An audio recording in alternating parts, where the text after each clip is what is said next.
Sampai sana diusir. Untung lu nggak kualat, Bang.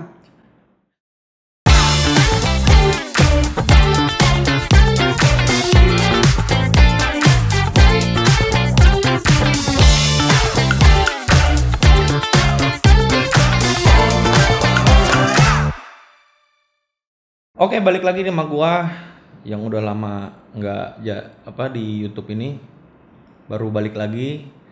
Dan hari ini yang kalian banyak banyak mempertanyakan, ngajakin ngobrol santai lah ya, kita ngobrol santai aja mengenai masa lalu dan bagaimana sih kehidupannya seorang Pravin Jordan masa kecil.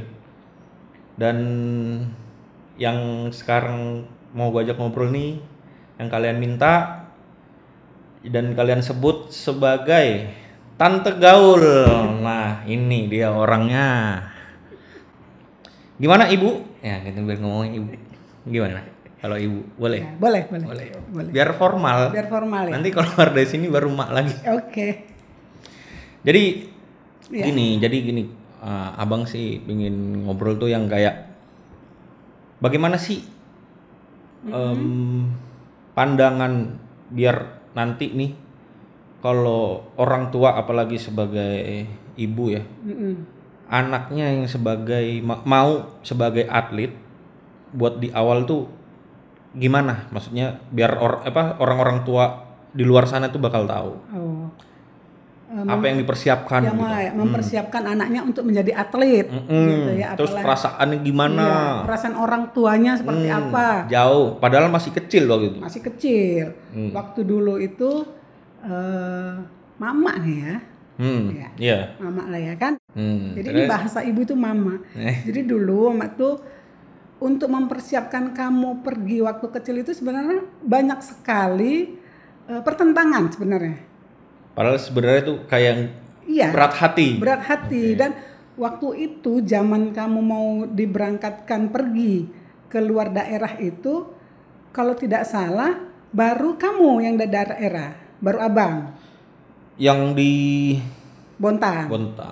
Yang di Bontang itu hanya baru abang aja yang pergi ke luar daerah. Ke Pulau Jawa lah. Ya, ke Pulau Jawa, bukan kuliah.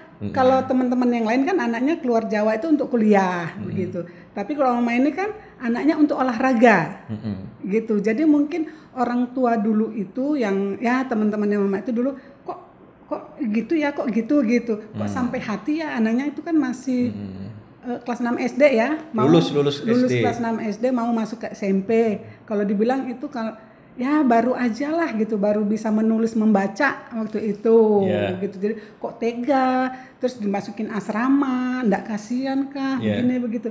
Ya sebenarnya kalau mereka tanya di hati mama itu ya kasihan gitu. Kasihan sekali dan ya berat kita sebagai orang tua itu melepas anak, apalagi anak pertama gitu kan. Anak pertama itu ya berat karena kita tidak pernah berpisah. Dari bayi, dari lahir sampai dia SMP sampai besar gitu kan kita tidak pernah berpisah gitu, dan ini harus berpisah lama gitu. Terus kita mama pikir lagi karena mama lihat itu kamu di situ ada bibitnya gitu. Jadi kita kan nggak bisa ya sebagai orang tua kamu harus seperti ini, kamu harus jadi pemain seperti ini gitu. Kan dulu mama itu adalah favorit pemain bulu tangkis itu. Ada. Zaman dulu. Siapa? Gitu. Boleh ya? Boleh dong. Dulu itu saya sukanya Lim Swee King. Lim Swee King? Iya. Oh, jauh juga ya. Iya. Ya zamannya umur kita kan Lim Swee King. Terus di bawahnya Lim Swee King itu saya senangnya Reksi Mainaki sama Ricky Subagja. Waduh, pokoknya top. Pokoknya itu kalau sudah main pasti nonton. Keluar masuk apalagi waktu nilainya itu deket-deketan gitu. Nah, itu jadi senangnya nggak tahu kenapa senangnya itu kok ya anak mama juga kok sukanya badminton. Ya mungkin keturunan dari bapak juga kali kan, ada bibit-bibitnya dari bapak. Jadi kan kita itu sebagai orang tua nggak bisa juga pokoknya kamu harus seperti bapak, pokoknya kamu harus seperti Lim Swee King, kan tidak bisa juga. Nggak boleh orang tua yang memutuskan. Kan waktu itu kan Mama tanya kan sama abang, bang gimana? Abang mau nggak? Tapi kalaupun abangnya mau, tapi kalau kita kan itu gini loh, orang tua itu mendukung ya, harus mendukung. Satu mendukung ya, satu juga harus punya ekonomi juga gitu, keuangan untuk mendukung itu. Dan anaknya juga harus ikut di dalamnya itu. Jadi itu satu kesatuan. Jadi punya kemauan, orang tua mendukung, kita juga punya biaya untuk itu. Karena nggak murah memang. Karena tidak murah. Satu tidak murah, satu ya harus tega-tegain kita sebagai orang tua melepas anak. Iya. Begitu. Yang belum pernah kita lakukan, yang belum pernah kita lihat seperti apa sih nanti gitu. Kan terus waktu itu kan Mama tanya ya, setelah kamu juara di Bontang waktu itu ya. Mulainya kapan bisa diceritain? Nah, mulainya kamu SD itu ada kejuaraan sebontang ya? Iya. Sekolah SD sebontang dan itu, kamu juara. Iya, itu kelas 5. Kelas 5. Nah, kamu bisa ngalahin yang anak kelas 6 sama anak SMP ya kalau enggak salah. Nah, disitulah baru tadinya tuh Mak pikir anak ini enggak ada bibit sebagai pemain lah apa gitu. Tapi setelah waktu kamu bertanding Mama lihat pas final, itu kan di Pupuk ya waktu itu. Final ternyata dia bagus. Terus gurunya ini datang nih, gurumu, guru sekolah. Bu, ini Jordan bagus punya potensi. nih. Ya, punya potensi nih, bagus nih dia gini-gini. Oh iya Pak, saya lihat tadi kok hebat. Tapi waktu itu emang Mama juga lihat kamu itu bagus mainnya di lapangan itu sampai kaget juga. Ini anak kapan latihannya ya? Gitu kan waktu itu kamu suka main-main kalau dibawa sama bapak. Belum serius itu. Enggak serius. Yeah. Tapi begitu pertandingan kok bagus juga ini mainnya gitu. Nah dari situ kan terus Mama kan tanya, bang mau bang gini. Mana belum? Itu belum dikasih. Belum dikasih ya? Iya lupa. Itu habis yang dari Kudus kita. Bukan, itu yang dari kita Bontang. Itu kan kelas 5. Iya. Habis dari Bontang, habis itu main yang wakilin ini, yang kelompok umur yang teater yang ada itu. Iya, benar-benar teater kita ke Jakarta.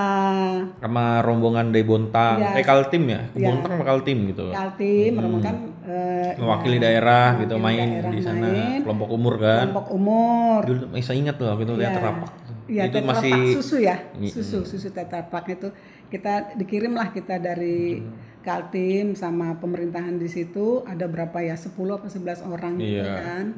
Nah, rombongan di situ dan habis itu ini lihat terus lihat kamu tuh tempat latihan sama asrama. Teman-teman itu pada kalah ya di awal-awal yang namanya nah, kamu bisa 2 kali main. Kamu sempat 2 kali main gitu kan. Lah, lumayan lah daripada yang lain gitu kan. Terus nah di situ kita lihat pergi ke tempat latihan. Cari tempat latihan sama asrama. Cari tempat latihan sama asrama karena Mak pikir kan itu belum lulus ya? Belum lulus, tapi sudah punya rencana lah seperti gambaran dan Mama juga kan nggak mau cuma hanya kemauan orang tua. Karena kemauan Mama sama Bapak gitu kan maunya seperti ini. Tapi kan harus ditanya juga, Bang mau nggak gitu. Dari kita lihat asramanya di situ, latihannya di situ. Ya gitu kan. Terus kita kan pergi. Hari ketiga tuh kita pergi, kita lihat latihannya di sini. Ada kan Mama tuh maunya latihannya di situ, asramanya di situ, sekolah di situ. Tetap kemarin itu tetap kekeh kamu harus sekolah. Tetap kekeh harus sekolah karena baru tamat dari SD gitu kan. Pikiran kalau kamu ndak bisa di badminton paling tidak kamu masih sekolah gitu. Nggak lepas sekali. Nggak lepas banget gitu sekolahnya gitu kan. Kita pergi ke sana rame-rame sama teman-teman yang lain semua dan ada ibu asrama, kita pergi ke tempat latihannya, kita lihat asramanya. Terus kamu mau pada saat itu yang Mama nggak tahu. Itu kamu memang mau atau terpaksa? Nah balik nanya dong, boleh nggak apa-apa kan? Enggak lah, kalau dibilang ini apa? Kalau dibilang terpaksa enggak, waktu itu karena ini aja mungkin mungkin karena kan waktu itu kan pikiran anak-anak umur segitu ya pasti pengennya main-main. Terus dilihat di situ banyak temen terus kan kayak ibaratnya kan badminton ini kan pusatnya kan pelatihan di Jawa, Pulau Jawa. Iya, di Pulau Jawa. Wah, di sini gitu waktu itu. Terus banyak temen. Udah itu aja, kalau terpaksa enggak. Enggak ya. Cuma mau main aja ya. Atau malah sekolah. Nanti itu pas setelah itu. Ya itu kan abis dari situ pertandingan itu kan baru kita kan pulang dulu. Iya, kita pulang dulu. Iya. Karena kan belum ujian itu. Iya, belum ujian lulus ya itu ya. Abis lulus baru sana urus sekolah dan segala macam. Begitu sudah ujian, lulus. Belum ada kelulusan. Pokoknya kamu selesai ujian itu, kalau ujian itu kan selalu hari Selasa sampai hari Rabu ya, kan cuma 3 hari, paling Kamis gitu. Hari Senin depannya itu kita sudah berangkat. Iya. Lulus enggaknya, mau pikir kan ya sudah lulus enggaknya ya udahlah, anak ini yang kesana dulu. Sudah mau kesana dulu. Kan kita sudah calling tuh sama ibu asrama, nanti kita datang Senin bla bla bla bla bla gitu kan. Dia sudah siapkan kita datang ke sana. Nah, dan kamu pun mulai sekolah pagi. Kan temanin ada sebulan ya. Sebulan doang. 1 bulan. 1 bulan temenin pagi, dibangun bang pagi bang. Sekolah dulu. Oh sekolah dulu, kamu yang malas sekolah dulu bang. Udah sekolah setengah hari, pulang sekolah, baru latihan jam 2-nya. Bang siap harus makan. Habis itu istirahat supaya nanti latihannya nggak lemas gitu. Yeah. Karena pelatihnya kan bilang harus makan dan istirahat. Kalau nanti lemas-lemas di lapangan disuruh pulang. Yeah. Kan gitu itu si bapak itu. Gitu tiap hari sampai malam mama tungguin kan ya, anterin kamu tungguin. Sebulan. Situ lagi pagi seperti itu. Sebulan. Jadi sebulan itu ada 1 bulan. Nah untuk meninggalkan itu kamu ingat kan? Waduh, pokoknya waktu itu sedih sekali. Seminggu ini mama udah mau pulang, wah udah bikin surat. Mana tuh sekarang suratnya? Hilang itu. Itu surat pertama itu. Iya, nanti dicari ada deh pokoknya. Jadi suratnya itu isinya bukan surat sih, dia kayak memo kecil ya. Iya, jadi itu ada kayak memo itu nomor telepon keluarga. Iya. Itu nomor telepon, baru di belakangnya itu baru pesan dan pesannya itu di situ. Iya, kan karena masih kecil nih, jadi kasih nomor telepon semua bapak, mama, ini semua. Karena dulu kan belum ada HP ya. Ada juga belum ada HP zaman dulu. Belum, itu nelponnya aja masih nelpon ke asrama. Malam-malam gitu. Malam-malam nelpon asrama. Terus abang kalau kangen nelponnya dari situ juga ke rumah gitu. Ya udah nanti mama yang telepon balik, enggak enak pakai telepon asrama gitu kan. Gitu. Wah, itu nulisnya itu yang berapa lembar itu sampai seminggu. Nulis dikit udah nangis tengah malam tuh, nangis. Aduh, kasihan pokoknya bang, bla bla bla bla bla bla bla, nangis tuh. Pasti pada mau tahu nih isinya buku ini. Tapi nggak tahu di mana itu sekarang itu. Aku juga nggak tahu. Kayaknya ada deh. Aku juga nggak tahu. Ada deh. Nggak tahu. Nah ini rahasianya buku nih kayaknya banyak yang mau tahu nih. Nanti kita bacakan kalau ketemu ya. Sepele sih bukunya, kecil aja segini ya, kayak memo gitu. Iya. Zaman dulu. Terus pas ninggalin tuh gimana tuh rasanya? Waduh, pas ninggalin itu kan pagi-pagi ya berangkatnya dari sana, itu harus ke bandara jam 4 pagi ya supaya jangan macet kan ya. Terus kan mama bilang gini, udah abang masuk aja. Itu karena itu sudah sedih sekali. Waduh, pokoknya udah kayak mau tumpah itu air mata gitu kan. Udah abang juga nggak mau masuk waktu itu. Iya kan? Ya udah, abang. Mama buka pintu nih, pintu taksi ya, masih pakai taksi dulu. Iya, taksi. Iya. Masih pakai taksi biru. Iya, taksi biru. Ya udah, terus abang bilang juga dari depan pintu, udah mama masuk. Sama-sama ngusir. Sama-sama ngusir ceritanya karena biar cepetan pulang. Nggak kuat lihat sebenarnya, nggak kuat hati untuk melihat itu gitu kan. Kamu juga gitu, mau juga tuh udah, begitu sampai tutup pintu kamu masih gitu, dada. Pokoknya lewat pintu satu rumah itu aja, udah langsung mama itu, keluar semua itu air mata, pokoknya segala doa, kan jadi sedih, segala doa, segala harapan, itu semua tumpah itu di situ di taksi itu, kan perjalanan kurang lebih 1 jam ya waktu itu, 1,5 jam walaupun tidak macet ya, kan jauh ya, pokoknya itu semua. Doa, apalah harapan semua serahkan sama Tuhan. Tolong anakku begini. Waduh, tumpah semua di situ. Nggak lama kamu nelpon. Iya. Gak lama kamu nelpon kan gini. Itu minta ibu asrama teleponin gini. Dia bilang, mama udah sampai mana? Terus mama tuh, aduh, telepon ibu asrama kan ketahuan. Udah cepet-cepet kayak pura-pura yang sok-sok gaya tegar gitu ngomongnya. Dia bilang, mama udah sampai mana? Iya bang, nih mama baru sampai di sini, gini-gini. Oh iya, udah gini gitu kan. Udah padahal habis itu, ya udah bang tidur aja lagi kan masih pagi. Masih pagi ya.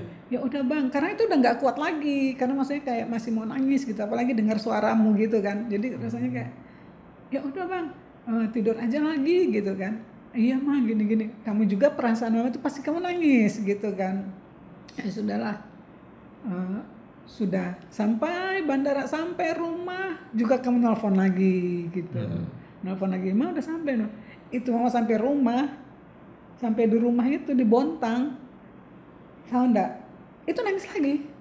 Jadi sambil nyapu itu nangis. Begitulah orang tua itu. Sebenarnya makanya orang-orang kadang-kadang berbla-bla-bla namanya ibu-ibu ya, rempong ya kan. Itu anaknya begini-begini ya, mereka kan nggak tahu ya. Nggak tahu. Padahal sebenarnya kan kita ya ini kan untuk masa depan anak juga. Sebenarnya kita dan anaknya mau. Dan anaknya mau gitu. Terus kan kita tahu juga potensinya anak gitu. Kita juga kan nggak akan sembarangan membiarkan anak lepas begitu saja. Kan kita sudah lihat. Kan tetap dipantau juga. Iya, tetap dipantau. Dan kita kan juga melihat asramanya. Kan kita sudah lihat sama-sama lagi gitu. Dulu kan. Aku masih inget itu ini. Jadi selama sebulan itu dibeliin sabun. Iya. Sabun, sampo, odol, susu tuh sampai diajarin lihat ini beli ini segini. Jadi kalau misalkan udah sisa 3 bulan jangan dibeli. Susu yang gede yang 1 liter. Iya, 1 liter. Disiapin stok semua. Jadi nggak usah beli, nanti baru bulan depan dikirimin uang gitu. Nih nanti beli ini gitu. Kan itu awal-awal supaya abang itu nggak keluar gitu, nggak keluar rumah, maksudnya nggak keluar asrama, walaupun rame-rame. Yang namanya orang tuh kan takut, namanya kota Jawa itu kan, wah zaman dulu kan masih banyak palak-palak tuh di Jakarta, masih banyak dipalakin. Tahun berapa masih ingat ya? Lupa. 2005. Oh ya, kita pulang dari Cepu ya itu ya. 2005.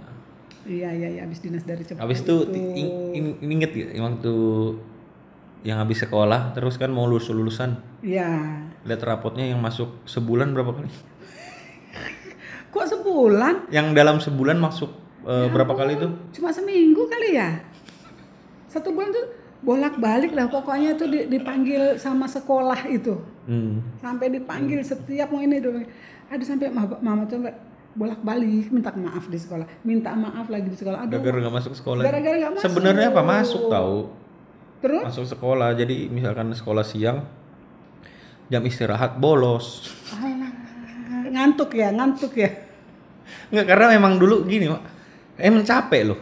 Ya, apalagi capek, gini, karena anak umur segitu itu kan masih metabolisme badannya itu kan lagi dibentuk. Iya. Apalagi aku dari pagi, sekolah pagi, sampai siang. Siang itu istirahat, makan dan istirahat itu.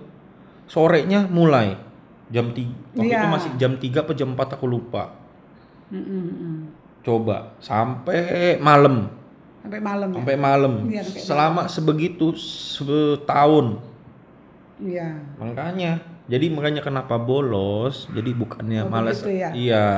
Karena badannya juga capek. Tapi nggak dianjurkan juga bolos. Iya, tapi jangan juga seperti itu. Iya. Itu kan tergantung orangnya juga. Tapi kan waktu itu kan sempat sekolahan nahan juga kan? Iya, sempat sekolah nahan. Karena itu kenapa nahan?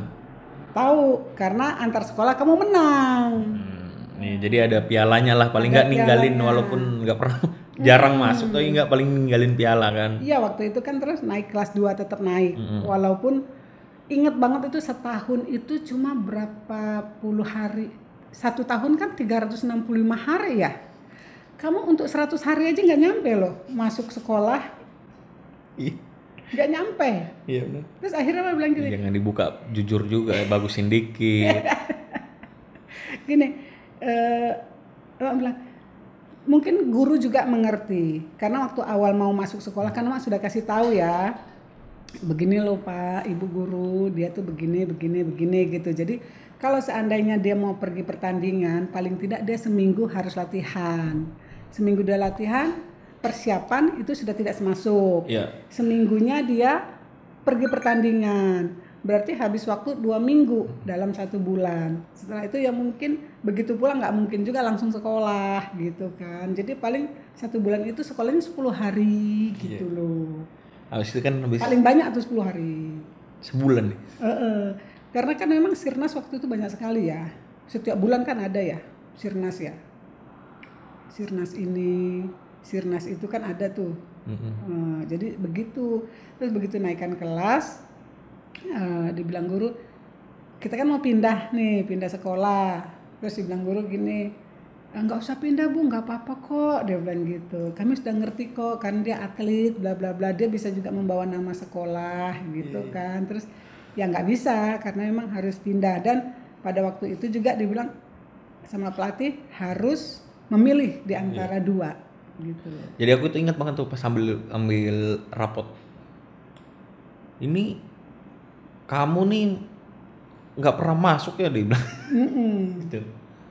Baru ketahuan. Jadi kan tapi kan ya bener dong kayak begitu. Ya cuma kan nggak dibenarkan caranya. Ya nggak tapi dibenarkan sih sebenarnya. memang waktu itu emang capek sekali. Apalagi gini Mak. Apalagi dulu kan kalau latihan di daerah sama latihan di Pulau Jawa ini kan beda. Beda ya. Terus persaingan kan juga lebih ketat. Lebih ketat. Nah itu dia, maksudnya aku paginya sekolah, terus kan waktu itu dari asrama ke sekolahan kan lumayan jauh. Nah itu dia, dulu masih ingat banget masih naik angkot ya. Iya naik angkot, zaman dulu tuh naik angkot. Nah makanya sekolahnya juga naik angkot yang cuma harus 1 kali itu loh yang Mama cari. Jadi makanya orang tua semua dipikirin itu ya. semua dipikirin, semua dipersiapkan untuk anaknya supaya anaknya itu tidak kesusahan. Tidak kesusahan, dan kami juga itu sebagai orang tua ada rasa nyaman ketika berjauhan dengan anaknya. Walaupun ada pikiran lah. Ya, walaupun tidak 100% kita nyaman atau tidak berpikir ya, tetap berpikir, tapi paling tidak itu 75% lah kita ada nyaman-nyamannya. Karena kan sudah lihat, sudah ini, sekolahnya juga kita tahu. Jadi kan sampai waktu itu kan kita survei juga, oh naik apa ya ke sekolah ini, naik angkotnya nomor berapa gitu. Terus nanti pulangnya gimana? Tetap naik itu juga pas di sini, pas depan asrama.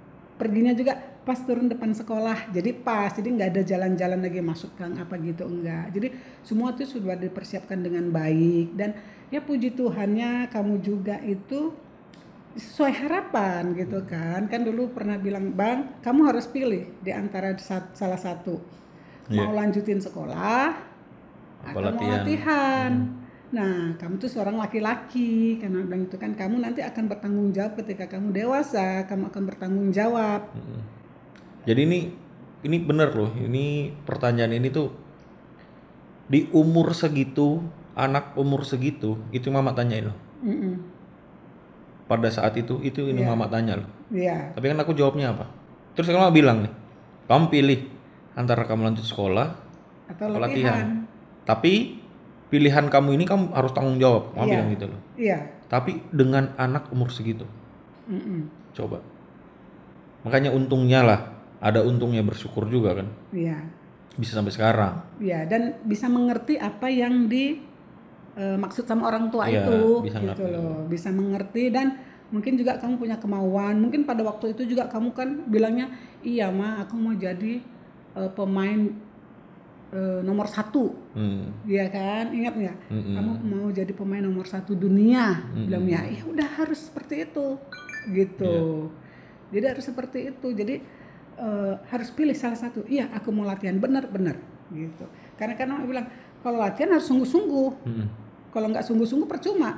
Nanti sudah latihan kagak, sekolah enggak, mau jadi apa laki-laki? Karena bilang gitu. Kamu mau jadi apa laki-laki? Kamu nanti tumbuh besar, kamu nanti berumah tangga, mau kasih makan apa, gitu kan? Karena ini orang tua, Mama ini, Bapak itu cuma pegawai, gitu. Kita tidak punya harta yang untuk diwariskan ke anak-anak, tapi ilmu yang harus diwariskan sama akhlak. Ya tapi kan itu yang lebih penting kan sekarang. Iya. Tapi ya puji Tuhannya sekarang, ya kita bisa lihat sekarang lah. Ya lumayan lah. Lumayan sekarang. Paling tidak ada hasil walaupun belum banyak. Dan itu orang tua juga Jadi ketika juga itu juga orang tua sebenarnya dia harus punya mental juga.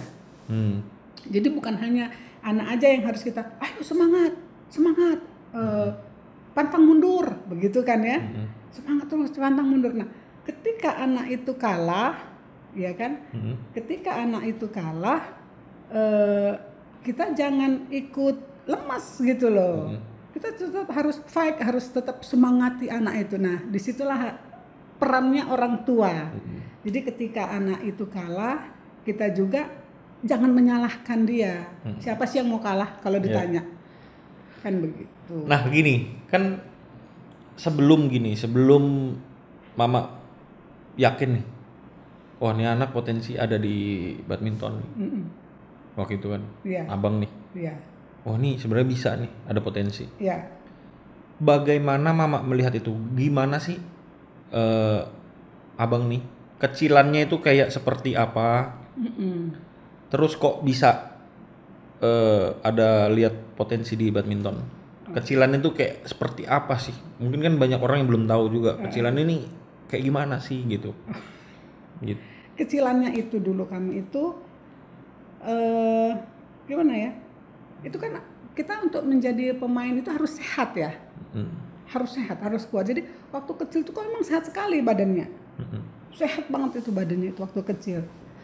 Terus apa ya? Kamu tuh suka olahraga. Gak bisa diem. Jadi ikut terus kan, kayak ikut sama bapak pergi olahraga tuh ikut gitu.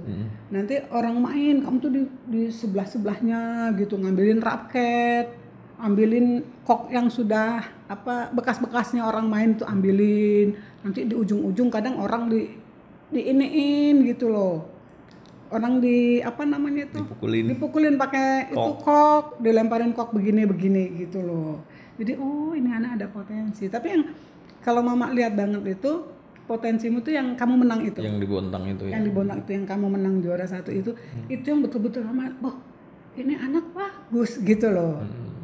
Ini anak bagus. Kan biasa ya komentator tuh lebih pintar melihat daripada main biasanya gitu kan. Nah, jadi kok bagus ya. Tapi banyak yang melihat, banyak guru juga, orang tua murid juga, mereka pada mendukung. Dia bilang, tuh Jordan bagus loh mainnya gitu. Wah ini mentang-mentang nih papanya pelatih gitu kan. Tapi ya semua itu kan dari diri sendiri juga. Siapapun yang melatih, kalau memang anaknya enggak ini ya seperti guru juga ya kan. Enggak juga guru terus anaknya pintar semua, enggak juga gitu. Atau anaknya jadi guru juga kan belum tentu. Juga jadi guru juga kan belum tentu. Walaupun memang ada seperti itu, tapi enggak banyak. Enggak banyak gitu. Nah, dulu kan itu yang ke Jakarta pertama kali bayar kan? Ya. Lumayan. Pada saat itu gini, bapak itu kan seorang pegawai, karyawan lah. Dengan biaya segitu. Iya. Berat atau gimana?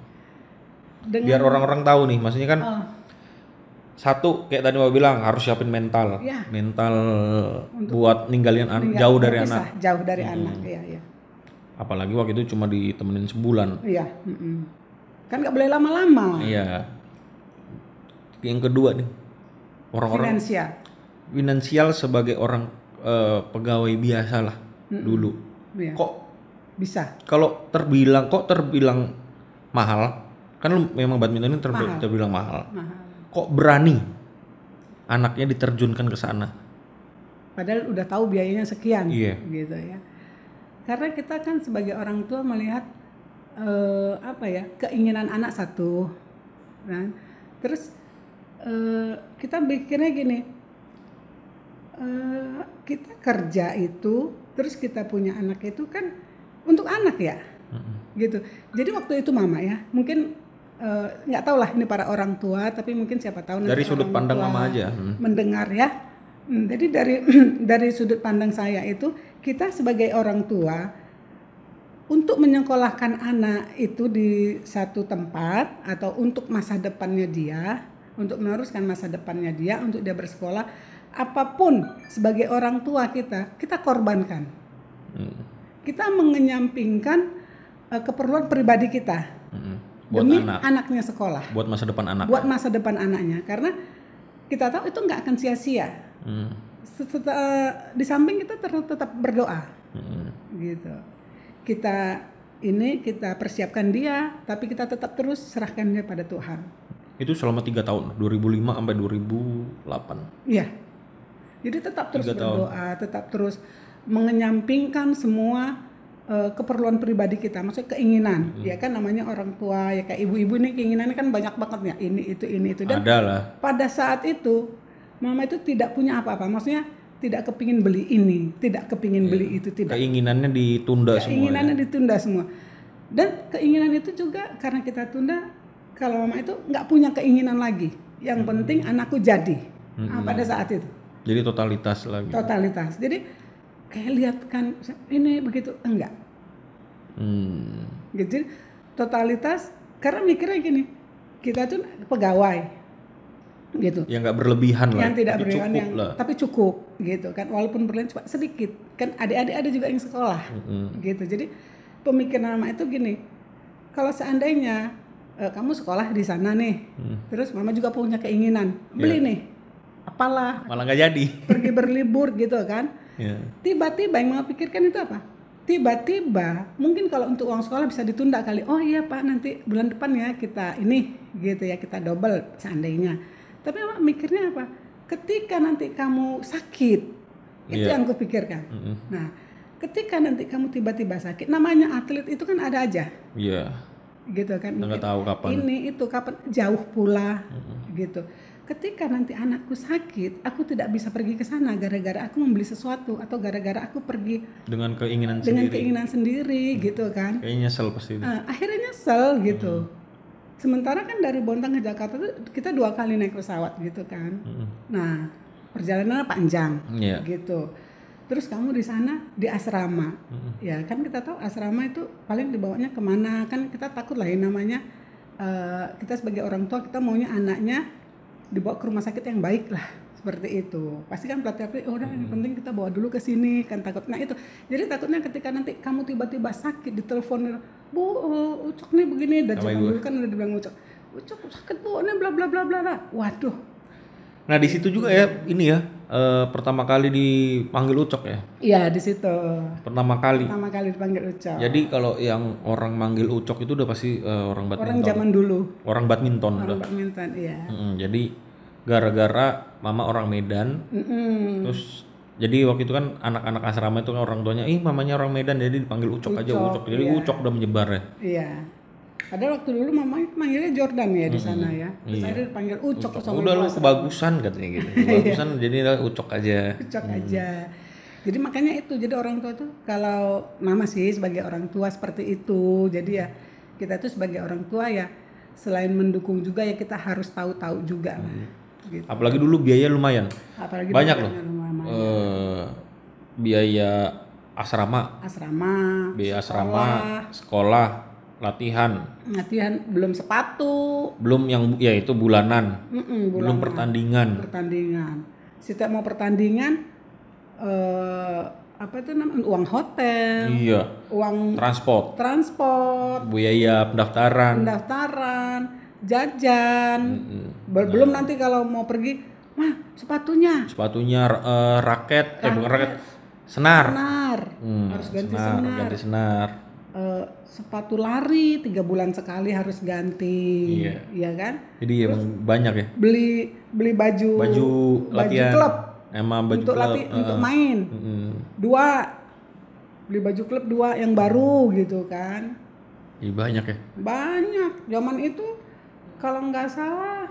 Habis berapa sebulan? Kira-kira? Habis berapa? Enggak, kalau mau pergi aja nih. Kalau mau pergi aja tuh 5 juta loh zaman dulu itu. Buat satu pertandingan?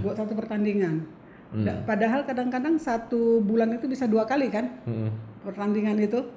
Nah 2 kali pertandingan aja udah 10 juta. Belum yang bulanannya. Kira-kira berapa? Kira-kira aja kasarnya, hitungkan kasar. 15 deh. 15 sampai 20 nggak nyampe 17 lah. 15 sampai 17 juta. Zaman tahun dulu. 2005. Tahun 2005. Gimana coba duit dari mana gue waktu itu? Bener juga sih. Tapi kan udah dibalikin kan? Belum. Belum. Masih kurang ya. Masih kurang. Tapi orang tua itu tidak meminta. Nggak boleh kayak gitu ya? Nggak boleh. Jadi anak nggak boleh jadi investasi, nggak boleh? Nggak boleh. Kan ada tuh kadang-kadang orang tuh, oh yaudah gua sekolahin tinggi nanti dimikirnya tuh nanti balik lagi ke dia gitu. Itu boleh nggak gitu? Tergantung orang tuanya kayaknya ya. Itu nggak boleh, tapi boleh emang nggak boleh ya? Boleh juga sih sebenarnya. Tapi kan memang nggak kayak gitu kan. Iya maksudnya kalau mama gitu ada pikiran gitu? Nggak ada ya? karena memang mau tuh orang tuanya ya tulus aja. Namanya nih anak disekolahkan dengan baik begitu. Kalau nanti kita sekolah dengan baik kan kita ngelihat hasilnya baik juga. Ketika hasilnya baik siapa yang senang? Orang tua yang senang. Gitu kan. Di masa tua kita ngelihat anak kita bahagia, anak kita maju, anak kita berhasil, siapa yang nggak senang? Iya benar. Kan itu selama 3 tahun loh itu bayar segitu ya. Selama 3 tahun setengah lebih kalau nggak salah ya. 3 tahun. Aku kan 2008 ke situ ya. Iya. Nah itu selama 3 tahun tuh. Itu kan biaya segitu terus tuh. Ya kadang lebih kadang. Ya kira-kira kan segitu. Ya kira-kira segitulah sama pertandingan. Nah, makanya itu tuh berarti yang di Bontang tuh selama itu tuh ini ya apa seadanya. Jadi seadanya. Kayak adik-adik juga kan ya seadanya gitu kan sampai adik-adik itu nggak pernah liburan. Iya, kalau dulu pas sempet di rumah aja teman-temannya pada liburan keluarga kan. Liburan sama keluarga kalau naikkan kelas kan liburan tuh. Ya dia nggak untungnya juga adik-adik berdua itu ya Molly sama Kevin nggak menuntut, tidak pernah menuntut karena memang itu nggak kewajiban sama mama. Liburan itu bukan satu kewajiban gitu loh. Jadi mereka juga nggak nuntut gitu kan. Mereka bisa aja minta kita ke Balikpapan aja dah gitu kan yang dekat-dekat. Nggak juga. Mending Balikpapan sama Rinda lah lebih dekat. Rinda gitu kan. Nggak juga. Ya udah mereka santai juga karena memang kita nggak biasain juga gitu loh, nggak yang harus kewajiban nanti kita kalau ini segini tiap tahun gitu. Kalau ada ya udah, cuma selama itu kan nggak ada. Selama itu nggak ada, cuma kan kadang kalau Mama tuh pergi ke Jakarta lihat abang kan, mereka bawa gantian, bawa gitu kan seminggu. Nah, bantu bawa Monli, udah nanti 2 bulan lagi kalau melihat bawanya Kevin gitu doang, balik-balik gitu. Tapi mereka liburan itu 3 tahun. 3 tahun habis itu kan pindah ke Jarum tuh. Ya puji Tuhannya pindah ke Jarum itu, waduh, itu ini ya apa perjuangan juga tuh. Perjuangan pindah dari klub lama ke Jarum. Iya. Itu ya aku tahu sih. Gimana? Waduh, itu sempat gimana gitu ya. Perasaan gak enak lah ya. Perasaannya gak enak. Kesel jengkel gimana ya? Kesel jengkel, terus kayak kita seperti kayak dipermainkan gitu ya. Masalah finansialnya itu tadinya sekian gitu kan. Cuma ya namanya kan orang Batak ya nggak bisa dibohongin, nggak bisa dimainin gitu. Jadi hajar aja, jumpain aja, ayo gitu. Iya. Itu gara-gara masalah surat pindah ya? Gara-gara selembar itu. Kami ingat begitu dikasih tuh surat selembar, kita dari situ sampai ke Jarum itu nangisnya mama itu setengah mampus itu. Nangisnya itu gara-gara ini sih sebenarnya. Kalau aku tuh waktu itu tahu sih, cuma kayak nangis kesel gitu loh. Iya. Kenapa kok dipersulit? Dipersulit aja. Cuma cap gitu loh, cuma selembar. Minta tanda tangannya udah kesana kesini. Orangnya nggak ada lagi. Waduh, dia bilang orangnya sakit lah, orangnya lah, orangnya. Saya bilang saya nggak mau tahu. Bilang gitu kan, saya nggak mau tahu. Pokoknya kita kan sudah telepon-teleponan, kita sudah janji, udah deal. Saya hari ini datang, hari ini ada surat, hari ini saya bayar. Iya, waktu itu aku tahu sih. Jadi waktu itu udah nelpon, udah mau minta tanda tangan, orangnya nggak ada. Habis itu telepon lagi, ya udah besok deal. Iya. Datengin. Iya. Nggak jadi lagi. Disuruh besok. Naik harganya. 100% lagi naiknya. Naik harganya, nggak ada juga tuh tanda tangan surat. Wow, yang nggak mau lu main-mainkan gua. Kok enak. Ya udahlah itu masalah lalu lah. Iya. Ya. Jadi perjalanannya memang nggak gampang ya. Nggak gampang guys. Jadi perjalanan seorang Praven Jordan itu nggak gampang. Tidak gampang. Kami sebagai orang tua itu, merasakan sekali. Sekali. Itu aku tahu tuh. Aku ingat banget waktu itu lagi kayak ada di lapangan lari lagi makan rujak tuh. Keluar-keluar mama kok nangis katanya. Terus aku inget banget tuh kata-kata mama tuh. Pokoknya ya kamu jangan mau kalah sama klub ini lagi ya katanya. Gitu. Jadi pas sudah di klub Jarum, makanya waktu itu kan nggak pernah kan kalah sama yang klub itu. Pokoknya di taksi tuh Kamu, pokoknya ya gitu. padahal mereka yang ini, mama yang ini, pokoknya ya kamu lihat ini katanya. Jangan sampai nih ya katanya. Iya. Tapi sebenarnya bagus sih. Maksudnya ada motivasi kan? Ya, ada itunya juga bagus. Jadi maksudnya biar kita itu jiwa nggak mau kalahnya juga ada. Iya. Jiwa nggak mau kalah ada gitu. Terus termotivasi juga. Kalau kamu ketemu ini ya, tapi ketemu yang lain juga jangan mau kalah. Gitu. Iya. Kan tapi gitu ditekanin itu kan yang tapi penekanan itu ke situ. Tapi ya bener bang, kamu besoknya langsung main kan? Setelah dari situ. Ya, jadi aku tuh masuk Jarum 2008 akhir. Gara-gara pindah terus sama klub lama diskor 6 bulan, nggak boleh main. Iya 6 bulan inget tuh. Tahu nggak aku jadi ngapain? Dari Mei sampai Januari kan? Tahu nggak pas selama di Jarum? Dari Januari sampai Mei apa? Enggak, nggak sampai Januari sampai Mei, Juni ya, berarti dari Januari. Dari Januari. Jadi aku tuh tahu nggak ngapain selama di Jarum. Jadi aku di Jarum tuh cuma latihan. Aku masih inget banget tuh di Jakarta ada pertandingan Sirnas Jakarta sama Bandung dulu. Zaman dulu Sirnas Jakarta Bandung. Pergi cuma ngangkat ya? Ngangkat kamera. Jadi ada temen di mana main, kita pasang tripod, pasang kamera, Jadi ada beberapa kamera tuh. Jangan lupa ya, dicas ya kameranya ya. Habis dipakai cas ya. Jadi aku kayak tukang kamera waktu itu, bantuin, ngeliatin orang. Oh begini ya. Itu sama 6 bulan. 6 bulan. Tapi ikut latihan kan? Ikut latihan, tetap latihan. Cuma nggak boleh pertandingan. Nggak boleh pertandingan doang. Itu inget yang terima kamu itu Kolukas. Dia bilang gini, pokoknya tante bawa suratnya aja. Dia bilang gitu kan, bawa suratnya aja. Mama tuh udah pusing bang. Pusingnya tahu nggak kenapa? Surat belum ada kan? Surat belum ada. Terus dapat surat diskorsing lagi 6 bulan. Waduh, ini Jarum mau nggak ya terima? Gitu. Makanya di mobil itu gitu juga kemarin itu. Kan kita langsung balik ke Jarum ya dari situ. Ini mau nggak ya terima ini orang Jarum? Ini suratnya sudah dapat, tapi kena skorsing 6 bulan. Karena mama mikirnya gini, kalau kamu dibawa balik ke Bontang, itu sudah beda lagi nanti. Iya. Standarnya itu sudah turun karena di sana kan nggak ada persaingannya lah ya, persaingannya untuk kurang. Sparringnya kan nggak ada, kurang. Kan memang jauh sekali lah namanya daerah ya. Kurang. Terus nanti kalau dia mau balik lagi setelah ini surat sudah sudah selesai masa itunya, berakhir masa skorsingnya, kamu balik lagi kan akan balik lagi kayak awal, seperti awal latihannya. Terus kapan dia mainnya ya? Mau gitu kan? Aduh sudah berdoa aja semoga lah ini Jarumnya Tuhan bla bla bla bla bla, berdoa lah terus panjang itu, makanya menangis juga gitu kan. Ya nangis juga supaya Tuhan itu kasih kesempatan, kasih jalan buat kita gitu. Ketemulah si Kolukas, dapat surat akhirnya itu. Diterima ya. Dia terima terus kok kalau kan mau bilang juga kalau dia saya bawa kembali ke Bontang nanti pasti standarnya dia turun lagi gitu kan, pasti dia tuh malas-malas lagi kok disuruh lari ini namanya anak-anak sama orang tua tuh kan pasti begini-begini gitu. Dia bilang apa sih Kolukas? Emang siapa yang mengusir dia tante? Aduh, kayak tahu nggak bang? Kayak itu rasanya kayak disiram air dari surga, itu rasanya dingin banget itu semua itu ya ampun, semua itu rasanya adem sekali dengernya itu. Si Kolukas itu bilang gitu, dia bilang emang siapa yang mengusir dia tante? Dia bilang gitu kan. Emang siapa?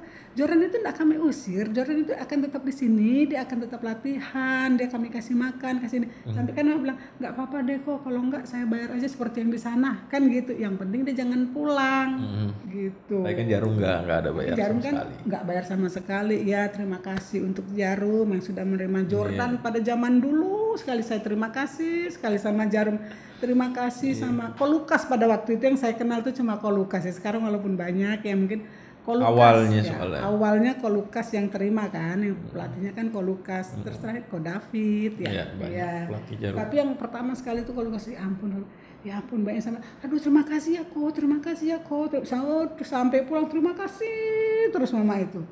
Udah sampai di taksi kan kamu tinggal terus mau balik kan. Itu terima kasih sama Tuhan itu nangis lagi. Pokoknya orang tua tuh banyak nangis deh bang. Maksudnya ya nangis kesel, ya nangis bersyukur gitu kan. Tetap sampai aduh terima kasih Tuhan, terima kasih sampai gitu-gitu mak nangis lagi. Mungkin itu kan kita nyewa ya waktu itu ya, nyewa Kijang ya waktu itu. Karena sekalian pindahan Karena sekalian pindahan, jadi nyewa Kijang sampai mungkin supirnya, ibu ini tadi di sana nangis, sekarang di sini nangis, bingung kali supirnya itu, drivernya ya. Ya terima kasih sama Tuhan itu karena ya ampun anakku diterima. Kayak dikasih jalan kayak gitu ya. Dikasih jalan, terus maksudnya di sana kita tadi dipras nih ceritanya lah ya. Kita di sana diginiin. Ternyata sampai di sini Tuhan gantikan dengan yang di sana tuh gak ada apa-apanya yang kita bayar tadi. Dengan yang Tuhan ganti ini yang mama tuh tidak mengeluarkan 100 perak pun. Iya. Gitu loh. Ke Jarum ini gitu. Jadi ya ampun Tuhan, aku mau bilang gitu kan, kamu gantikan aku berlipat kali ganda gitu, sampai ya ampun sampai nangis terus mama itu, ya ampun, maksudnya kebaikan Tuhan itu ya. Yang namanya kita orang tua ikhlas ya untuk anak. Waktu itu emang mama ya ikhlas aja sih untuk yang pertama itu. Ya udah deh, yang penting sekarang anakku ada surat lah, walaupun lu juga gitu kan, walaupun diskorsi nggak apa-apa, yang penting gue punya surat supaya dia bisa main di tempat lain gitu. Kayak gitu kan. Terus ya bersyukurnya itu ya ampun setengah mampus, udah sepanjang jalan bersyukur terus sama Tuhan ya. Begitulah orang tua. Makanya orang tua itu sebenarnya ikut adrenalinnya itu turun naik juga seperti kalian ya. Emosionalnya tuh ada, tapi harus tetap dijaga supaya nggak emosi yang barbar begitu, nggak juga gitu loh. Jadi emosionalnya tuh orang tua itu ada untuk anaknya gitu. Jadi ada fun fact juga nih, dulu pas masih di klub yang lama gitu ya. Jadi waktu dulu kan sempat ada kejuaraan kejurcap. Ya kamu menang ya waktu itu ya? Iya, enggak dulu belum yang tahun pertama belum kejurcap tuh. Yang tiba-tiba mau masuk, aku lagi main terus aku keluar. Iya ingat tuh. Itu kenapa sih? Nah sekarang yang nanya, boleh kan? Yang nanya. Zaman dulu nih ya, seorang Praven Jordan, iya kan? Kalau bertanding itu pasti tidak mau dilihat itu sama orang tuanya, itu kenapa? Padahal kami itu ya, mama tuh sama bapak itu bilang gini, oh mah, abang mau tanding nih besok, gitu kan, dikasih tahu pelatih kan. Oh iya, ayo kita ke sana lihat nih, sampai bapak tuh ambil cuti, ayo pak lihat, gitu kan. Sampai sana diusir, untung lu nggak kualat bang. Bukan nggak mau ditonton karena gini. Masih grogi? Atau? Bukan grogi sih, mungkin ya, aku lupa juga karena baru pertandingan itu jadi kayak grogi ya? Grogi sih mungkin pasti ada ya, cuman lebih ke apa, kayak namanya kita lagi main ya. Tapi kan masih ada pasti ngeliat penonton nih. Iya. Nah namanya kalau orang tua pasti kan fokusnya ke, daripada misalkan nih 10 orang mama nyelip situ satu, pasti kan fokusnya ke situ. Jadi makanya menghilangkan fokus makanya ya? pas aku main itu kan aku udah gini itu kayak misalnya keluar gitu. Iya. Gitu, bukan yang grogi kalau ditonton, enggak, karena takutnya misalkan ini lagi main itu fokusnya ke begitu. Gitu. Makanya kan aku sampai sekarang juga misalkan kalau nonton ya udah nonton aja, tapi jangan sampai aku lihat depan mataku gitu.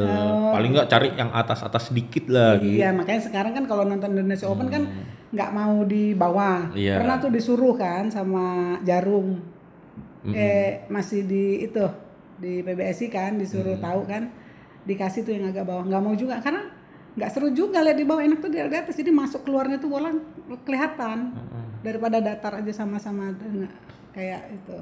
Terus mama juga tahu kamu nggak akan mau kalau kami lihat pas kamu ngelihat gini mau servis ada muka.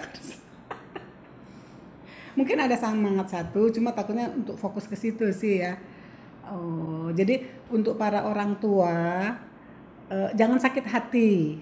Karena saya dulu mama tuh dulu sempat sakit hati juga, bukan sakit hati sih, kesel gitu ya, udah datang jauh-jauh ya, gitu kan, mau ngelihat langsung, terus disuruh keluar. Akhirnya tau nggak, ngintip dari jendela. Iya, dulu kan masih ada jendelanya ya. Nah, jendela kan gini ya, putih ya gitu kan. Jadi kayak ngintip-ngintip. Terus nanti ada temenmu tuh, Pak, Bang siapa? Bapaknya siapa? Ya lupa. Gitu kan dia bilang, Pak, Jordan menang gitu. Oh ya, set pertama dia menang. Oh ya syukurlah, syukur gitu kan. Jadi gantian tuh, kan rame yang di luar. Kan di luar rame juga ya. Iya. Oh, waduh gantian. Waduh, Ya orang tua yang buat nyiapin buat memain anaknya kan di luar dulu. Lihat dulu, nanti gantian, nanti bapak gitu. Jadi kami gantian itu, jadi gitu. Kan rame ya. Itu bukannya jahat emang, karena begitu. Itu yang aku rasain. Iya makanya Mama bilang ya, untuk para orang tua sekarang yang mungkin kalau ada anaknya yang seperti itu, mungkin dia bukan bagaimana ya, jangan sakit hati. Mungkin seperti yang dibilang Jordan tadi, kali supaya dia tidak fokus ke orang tuanya. Iya, jadi kan gak fokus kita ngeliat gitu, jadi kan pasti. Jadi ada juga loh Bang yang grogi ada. Kalau waktu itu aku begitu yang aku rasain. Namanya grogi setiap main tuh pasti ada, sampai sekarang pun pasti ada lah, pasti. Cuma kan kalau ngelihat begitu jadi fokusnya tuh kalau misalkan lagi harus berpikir nih kan di lapangan, maksudnya jadi nggak fokus lagi gitu. Itu yang aku rasain. Cuma kan orang-orang beda juga. Iya, beda-beda sih. Ada yang dia mungkin lebih semangat gitu kan. Ada orang tua atau ada yang dia kenal mungkin lebih semangat gitu. Ya it's okay sih, enggak masalah kalau seperti itu. Kan yang penting kan bagaimana supaya kamu maju. Iya. Gitu ya kan? Ya kan sebagai orang tua nih yang ngikut-ngikut aja, kemarin disuruh keluar yang ngikut aja keluar. Yang penting anak itu bisa fokus, bisa menang dalam pertandingan itu. Ya itu dia. Makanya sebagai orang tua itu susah. Gitu loh. Susah gitu. Jadi kita harus gitu. Oh, jadi kita juga harus tahu perasaan. Perasaan anak kita itu seperti apa itu harus tahu juga. Harus mendalami apa yang dirasakan anak pada saat itu. Pada saat dia kalah, kita juga nggak langsung, kenapa kamu kalah? Itu bisa bikin down kan? Ya nggak sih? Iya kan? Nah, makanya nggak boleh kayak begitu. Nggak boleh seperti itu. Kamu kenapa sih kalah gini? Banyak itu orang tua. Ada, pasti ada. Itu. Ada salah satu pas kenapa kamu kalah? Kan kadang-kadang pas kalahnya itu sama yang di bawahnya dia lagi. Gitu kan? Kamu pernah juga kan? Sebenarnya orang tua itu hancur juga ngelihatnya. Sebenarnya. Kalau mau tahu gitu ya. Kamu nih kalah sama yang di bawahmu jauh gitu. Aduh, itu pusingnya udah 7 keliling, udah 360 derajat, dia udah balik lagi tuh pusingnya itu. Gitu cuma, aduh kenapa ya? Ih si ampun kok kalah sih, cuma gitu doang gini-gini. Tapi kan kita nggak tahu di lapangan seperti apa, kejadiannya seperti apa kan kita nggak tahu, mungkin sama pasangan main atau entah tadi ada sama teman yang lain, atau pas di lapangan entah angin bagaimana, ada apa gitu kan, atau pas mau main tadi pas pemanasan agak kesleo sedikit, tapi cuma mungkin bisa kan kita nggak tahu gitu. Ya gitu, jadi kita juga sebagai orang tua kalau anaknya kalah itu juga kita jangan bikin langsung dia down gitu, langsung gitu. ngejudge gitu. Kenapa sih kalah? Hanya harus tetap semangat ya. Harus tetap semangatin dia, harus kasih, walaupun memang sabar itu tidak gampang ya kan. Ya udah sabar nanti gini-gini, walaupun memang sabar itu nggak gampang. Orang tua juga menunggu itu nggak gampang. Menunggu anak berhasil seperti begini itu nggak gampang. Turun naik juga adrenalin kita itu. Iya pasti. Nggak gampang gitu. Jadi memang antara orang tua dan anak itu memang harus dekat. Harus selalu ada kedekatan gitu, chemistry itu harus ada, karena kalau yang merasa itu anak itu ketika dia kalah, ketika dia terpuruk, dia nggak akan pergi kemana-mana. Pasti dia ke orang tuanya, dia balik ke orang tuanya, walaupun mungkin 2-3 hari dia baru ngomong, karena memang kita mau menenangkan diri sendiri dulu, gitu kan, mau cooling down dulu, kenapa ya gue kalah, kenapa gue gini, kenapa bla bla bla bla bla. Baru besoknya atau 3 harinya itu pikiran sudah agak tenang, baru tuh telepon tuh orang tuanya. Jadi orang tuanya juga tuh harus siap, gitu, dengan keluh kesah anaknya ini tadi gitu kan. Iya nih mah tadi kalah nih, iya ini itu. Kita harus terima dan kita juga harus kasih dia semangat lagi. Biar nggak ngedown ya. Biar dia nggak ngedown, karena memang kalau disalahin lagi malah tambah ngedown. Waduh, itu yang suka bikin anak-anak jadi frustasi juga. Karena nanti dia besok tanding, ntar gua kalah lagi, dimarahin lagi. Gitu. Tapi kan kita harus tetap semangat, tetap sabar. Walaupun sabar itu nggak gampang, sabar itu perlu energi juga. Nah. Iya kan? Jadi orang tua itu sebenarnya bukan anak itu sebenarnya. Orang tua itu sebenarnya yang lebih capek. Gitu. Sebenarnya orang tua itu yang sebenarnya perjalanan orang tua itu untuk menjadikan anaknya sebagai atlet, terus sebagai atlet nasional itu capek. Orang tua itu sebenarnya lebih capek. Capek dijudge lah, capek ini, capek finansial, capek berjauhan, banyak. Belum diomongin orang. Belum itu dijudge orang kan. Ini kapan nih ini anaknya? Nah, juara kan gitu, apalagi dulu di klub. Aduh, iya apalagi nama gini. Apalagi kita orang daerah terus soalnya anaknya bulu tangkis di Pulau Jawa. Terus ditanya tuh, ini gimana sih kok nggak juara-juara padahal udah latihannya jauh-jauh. Nah, gitu kan. Cuma tuh katanya latihan jauh-jauh nggak juara. Mana ngabisin duit aja gitu kan. Mana tuh Jordan kok nggak pernah masuk TV? Ya. Iya benar dulu. Ya dulu kan. Mana dulu kan sempet Sirnas tuh kan masuk di TV dulu sempet. TVRI ya. TVRI kan dulu Sirnas selalu masuk TV. Iya dulu sempet ada di masuk TV itu. Masuk TV. Tapi nanti giliran kamu masuk tuh ada, aduh, semua ngomong, Jordan menang, Jordan menang gitu dia. Makanya banyak lah. Makanya sekarang nih apa ya? Aku tuh nggak mau ngomongin yang apa? Yang enak-enak gitu nggak mau. Percuma karena semua ujungnya enak. Makanya aku tuh pengen kayak bahwa orang-orang tua ini apa sih yang dipersiapkan dari sebagai sudut pandang orang tua. Itu tadi yang kita cerita. Ya kan? Iya, makanya itu dia. Makanya aku biar tahu nih. Kalau kita mau ngambil keputusan kalau anak kita sebagai atlet apalagi badminton ya, khususnya badminton. Iya. Apa sih yang dipersiapkan gitu loh. Kadang-kadang ada loh yang mikir, oh ya udah deh. Gara-gara ngelihat nih, dia mungkin orang tuanya seneng sama ini anaknya atau anaknya seneng sama siapa, ya udah langsung gas gitu. Tapi tanpa mempersiapkan ini, nah itu aku juga nggak mau. Jadi makanya aku juga kayak mau kasih pengetahuan juga gitu loh. Makanya kan aku nggak ngerasain nih sebagai sudut cara pandang orang tua kan. Aku kan sebagai pelaku aja. Maksudnya makanya aku ajak mama ngobrol ini, maksudnya ini loh. Nah, jadi pengalaman orang tua yang anaknya sebagai atlet badminton gitu yang loh. Mulai dari awal-awal banget. Dan mulai dari awal banget yang finansialnya yang pas-pasan gitu pada saat kan. itu. Pada saat itu dan sekarang ya puji Tuhan ya walaupun belum sebagaimana tapi ya adalah gitu kan. Ada hasilnya lah ya. Ada hasilnya di 10 besar gitu. Makanya kalau kita ngomong enaknya mah udah nggak usah diomong lah. Ibaratnya omongan yang dulu orang ngehujat sekarang bagus udah biasa. Sekarang orang mah sekarang mamanya Jordan enak. Ya elu sekarang lihatnya enak lah dulu. Belum tentu dia ngomongin kita di belakang gimana. Iya. Makanya lah itulah perjalanannya. Kalau yang di Platnas ya udahlah kan itu udah ada enaknya juga, ada enggaknya juga tapi ya nggak usah lama. Kan tapi ini kan maksud aku tuh ajak ngobrol gini tuh biar persiapan dari awal di klub. Ya, apalagi kita orang daerah. Kan gitu. Awalnya selalu di klub dulu kan, nggak langsung ke PBSI kan enggak. Mungkin pasti di kan di klub dulu, di klub pelatihan dulu. Gitu. Makanya itu kan persiapannya. Iya, persiapan seperti itu. Makanya kan biar tahu gitu loh, maksudnya biar orang tua ini apa sih kadang-kadang. Kok anakku nggak berhasil gitu. Jadi mungkin tuh begini, makanya orang tua dan anak itu memang harus ada terjalin teamwork gitu. Iya, harus satu kesatuan. Jadi makanya kadang-kadang ada yang orang tuanya terlalu ambisi. Ya, itu dia. Kadang-kadang anaknya terlalu ambisi. Nah, benar. Nah, jadi itu yang nggak bikin satu kesatuan gitu, jadi nggak kompak. Jadi makanya maksudnya harus benar-benar nih kalau menurut aku yang aku simpulin mama ngomong ya. Jadi kayak kita lihat dulu benar-benar potensi anak.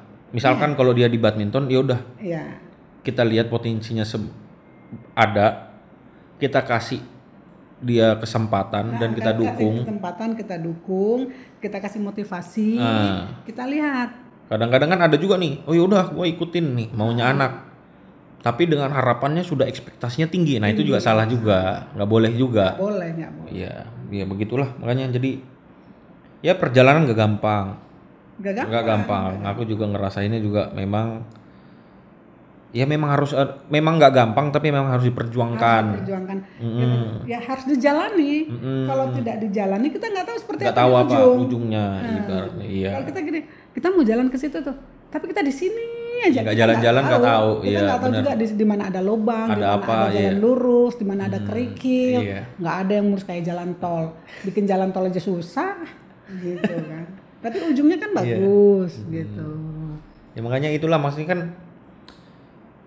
Aku ngobrol gini tuh biar tuh banyak orang pandangannya tuh kan, oh ini loh. Jadi maksudnya yang nonton nanti yang nonton ini, misalkan ada orang tua yang pengen juga anaknya, misalkan kan ada juga nih, misalkan, oh orang tuanya padahal misalkan mikirnya gini, dulu gue pengen jadi atlet, tapi gue nggak bisa. Ya, mungkin nanti gue turunin ke anak gue, nah gitu kan, mungkin. Jadi dia tahu mak persiapan sebagai sudut pandang orang tua ini apa sih yang dipersiapin, apalagi yang mak bilang tadi itu maksudnya emosionalnya juga. Mungkin dia punya kemampuan finansial bagus tapi emosionalnya itu dia nggak bisa dikontrol, makanya jadi anak juga itu yang menentukan anak juga kan. Iya. Nah makanya itu jadi harus dikombinasi dengan baik. Ya harus, ya benar tadi itu. Kita punya, jangan kita kayak yang sok-sok, gue punya duit gue bisa bayar berapa aja, nggak bisa juga. Nggak bisa, ya. Sombong jatuhnya. Kita nggak boleh. Nggak boleh juga. Tapi ngomong-ngomong, dia tadi ngobrol mulu. Iya. Itu kayak kereta api, ngobrol nggak berendam, nggak diminum. Oh ada minum kering. Minum dulu. Ya minum dulu lah. Oke lah, minum dulu. Jadi gitu aja lah ya. Buat orang tua di luar sana mempersiapkannya itu ya. Untuk orang tua yang mendengarkan inilah, ini kesaksian yang benar-benar sebagai pelaku yang ngejalanin sebagai orang tua yang menyekolahkan seorang Praven Jordan itu dari nol banget di Jakarta, nggak tahu siapa-siapa dari nol banget karena datang ke Jakarta juga nggak tahu siapa-siapa, nyarinya di mana, apalagi waktu itu zaman dulu internet masih belum kayak sekarang. Belum seperti sekarang. Kalau sekarang enak, gampang nyari, oh klub ini dulu nggak ada, mau nemuin siapa nggak tahu.